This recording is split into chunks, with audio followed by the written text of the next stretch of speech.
আজকে ওয়েদারটা এত সুন্দর, সকালবেলা উঠে মনটা একদম ভালো হয়ে গেল, কারণ অনেক সুন্দর বৃষ্টি হচ্ছিল সকালবেলা। তারপরে হচ্ছে বৃষ্টি যেহেতু চা মাস্ট খেতেই হবে, বানিয়ে নিলাম হচ্ছে গরম গরম চা, একদম ধোয়া ওঠা। তো আপনাদের সাথে আমি শেয়ার করলাম পুরো ভিডিওটা। আপনারা অবশ্যই আমার পেজটাকে ফলো করে দিবেন। তো আমরা যেহেতু দুইজন মানুষ, সুন্দর করে 2 কাপ চা বানিয়ে নিলাম। আর চাটা আজকে বানিয়েছিলাম হচ্ছে ফুল ক্রিম গুঁড়ো দুধ দিয়ে। আর সাথে হচ্ছে আমি নিয়েছি হচ্ছে চায়ের সাথে খাওয়ার জন্য আজকে মুড়ি। এই তো আমার চা রেডি।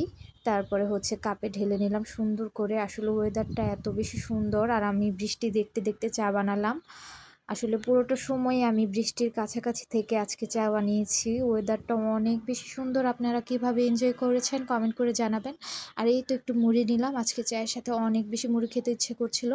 এই তো আমার চা, একটু আমি ভিডিও করলাম সুন্দর করে। এই তো সুন্দর করে কয়েক ফোঁটা বৃষ্টি আমার চায়ের উপরেই পড়লো।